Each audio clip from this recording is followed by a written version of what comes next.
Pourquoi lire en français? Cette question, je l'entends souvent de la part de mes élèves. Ils pensent qu'il n'y a aucune raison d'ouvrir un livre. Ils suivent déjà des cours. Ils font leurs devoirs. Ils regardent des films en français. Pourtant, la lecture est l'une des méthodes les plus efficaces pour progresser en français. Laisse-moi t'expliquer pourquoi lire est aujourd'hui plus important que jamais. Cela vaut pour le français comme pour ta langue maternelle. Autrefois, peu de gens allaient à l'université. Aujourd'hui, c'est beaucoup plus courant. Dans presque tous les métiers, on doit lire et écrire davantage qu'il y a 100 ans. Les grands lecteurs réussissent souvent mieux. La lecture t'aide à améliorer ton français. Elle te rend plus à l'aise à l'oral. Elle te rend plus précis à l'écrit. Elle enrichit ton vocabulaire. Elle renforce ta grammaire. Elle n'améliore pas directement ta compréhension orale, mais elle te permet d'apprendre rapidement de nombreux mots utiles pour écouter et comprendre. Il est essentiel de ne pas lire n'importe quel texte. Beaucoup se contentent de manuels scolaires ennuyeux. D'autres lisent des histoires accompagnées d'exercices. Ce n'est pas de cela qu'il s'agit ici. Je parle de la lecture plaisir. Cela signifie que tu choisis un livre parce qu'il te plaît, pas parce que ton professeur te le demande, pas parce que tu crois que tu es obligé.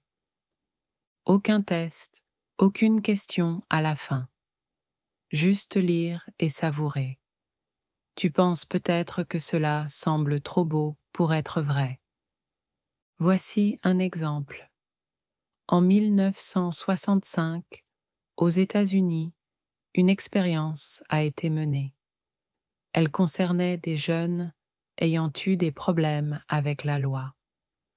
On leur a donné des livres captivants, par exemple des récits d'aventure. Ils n'étaient pas forcés de les lire. Ils pouvaient les jeter. Ils pouvaient même dessiner dessus. Il n'y avait aucune sanction. Pourtant, beaucoup ont lu les livres. Certains en finissaient un tous les 2 jours.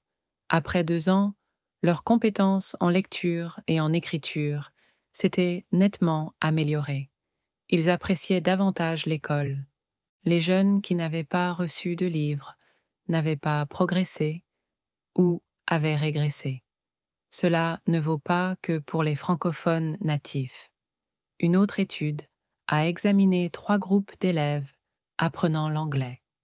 Le premier suivait un enseignement traditionnel.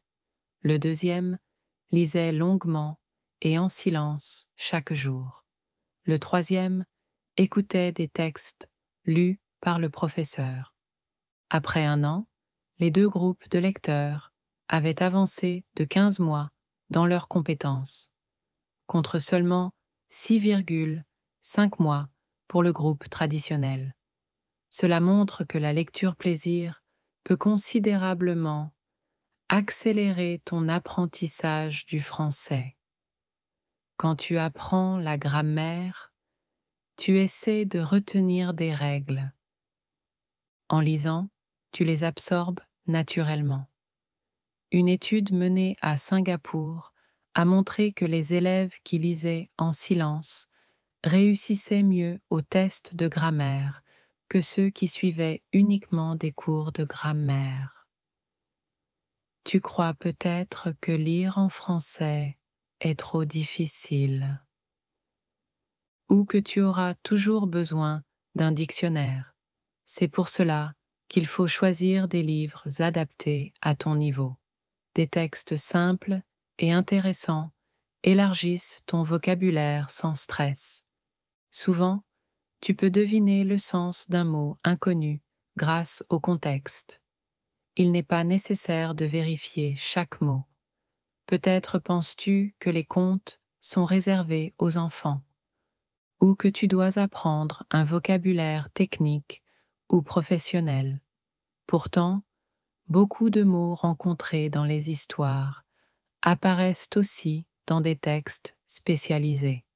Les études montrent que les lecteurs de romans acquièrent une grande partie du vocabulaire académique. Autrement dit, les contes et récits peuvent aussi t'aider à apprendre le français pour tes études ou ton travail. En tant qu'enseignant, j'ai remarqué que les meilleurs élèves sont souvent ceux qui lisent le plus. Que ce soit pour un examen, pour le travail ou pour voyager, lire te fait avancer. En 2017, j'ai appris l'espagnol moi-même. Je m'étais fixé l'objectif de lire 1 million de mots. Une fois atteint, je comprenais la majorité des textes. Je pouvais converser avec des natifs. J'avais lu bien plus que je n'avais parlé. Si tu veux progresser plus vite en français, lis des livres qui te passionnent vraiment. Le chercheur Stephen Krashen dit « Lis seulement ce qui t'intéresse », même si c'est si simple que tu aurais presque honte de le lire dans ta langue maternelle. Cela peut être des bandes dessinées, des magazines, des romans policiers, des histoires d'amour.